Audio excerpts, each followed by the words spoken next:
कहबई गे दैया कि हमरा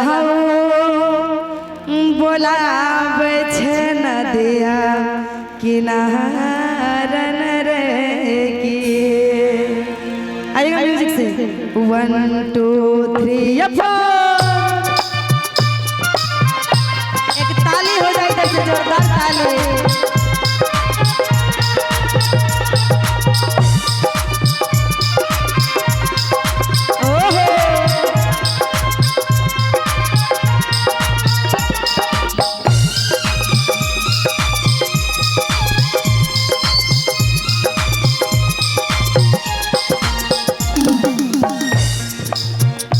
बसिया बजाबै छै सैया बसिया बजाबै छै सैया दिल धारा कहबै गे दैया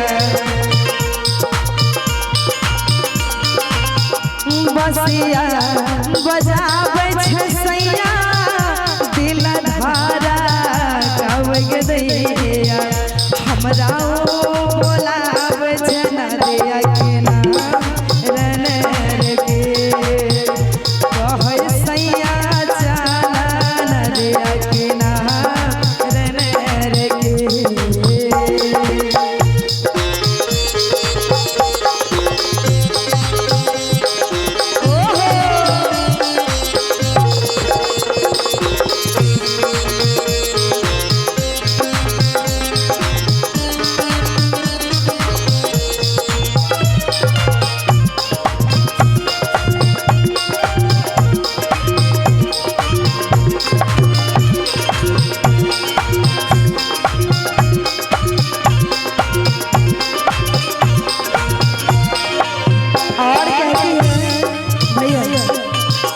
हेलो सुने ना थोड़ा लेवल उठा दीजिए, डाउन हो गया है पूरा। सैया जी एक मीठी रे बोली राजा जी के मीठी रे बोली मनवा में शरीर घोले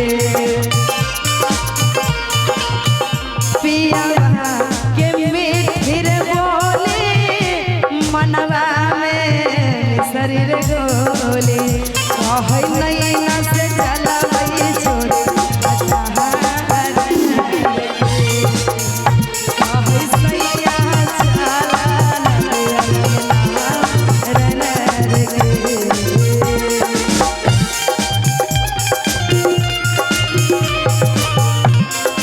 हट देली मार देली घिच के टमाटर हा ही हंस देली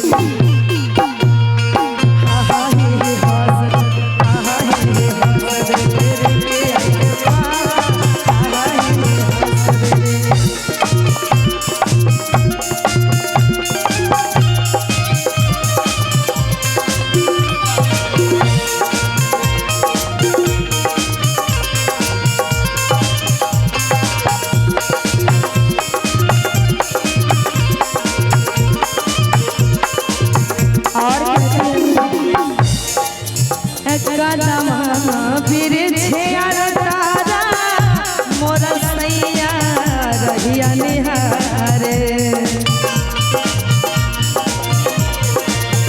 कदम फिर तारा मोर राजा रहिया निहारे कदम फिर तारा मोर राजा रहिया निहारे कहै जलदिया नदिया किनारन रे के हमरा बोलावे छे नदिया किनारन रे के कहै सैया चला नदिया किनारन रे के हमरा बोलावे छे नदिया। और इसी में कहेंगे हमारे सोनम जी को और शबनम जी को।